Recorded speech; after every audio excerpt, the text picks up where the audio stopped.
Alright guys, it's day 4 of my 31 videos for 31 days. And you're not going to believe what this is. This was my daughter's. It's a little wood box and it came with all the Disney princess magnetic dolls and magnetic clothes.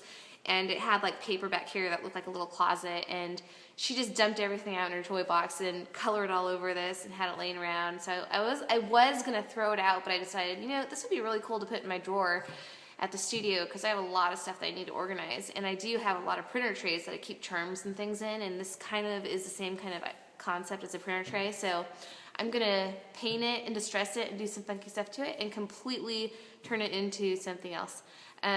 So stay tuned because the next clip is going to be transformed.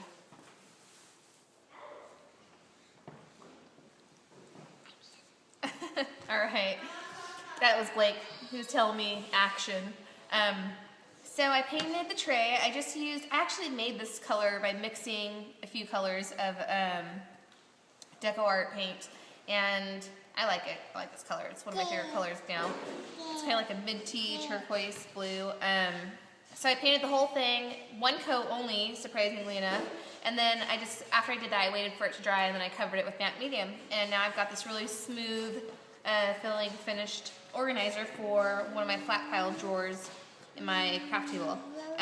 So hopefully I've inspired you guys to do something similar. I might distress this a little bit, I'm not sure yet. And if I do, how you do that is after you paint it and after you seal it, you take some sandpaper and you sand off the edges, and those edges will end up being whatever color the wood is underneath. Now, of course, I like a darker edge, so I'll probably end up sanding it and then inking those edges, and what'll happen is that wood underneath will soak up that ink, and then you can wipe it off with a wet rag, and then just the exposed sanded edges will have that dark color underneath. So that'll kind of save you time from having to stain it and then paint it and then sand it off.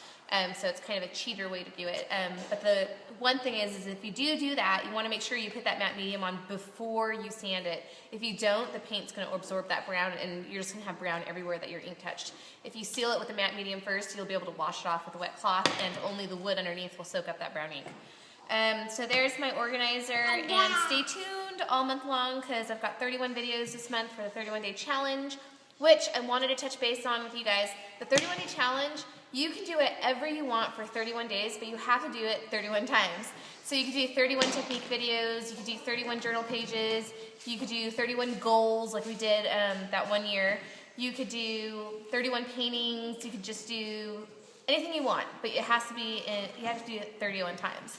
So my goal this month was 31 videos, and then I was going to show you just projects that I'm working on, my journal pages, my trays, and like I said in the earlier video, we're giving away a Teresa Collins stamp maker randomly to one of you who joined in on the 31-day challenge.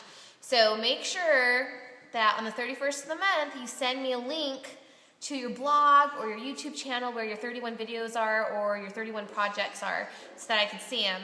And then give us a little while because we're all going to have to review them. And then we'll pick a winner, and I'll do a video and tell you who the winner is. And that's it. So I will see you guys tomorrow. Thank you so much for watching.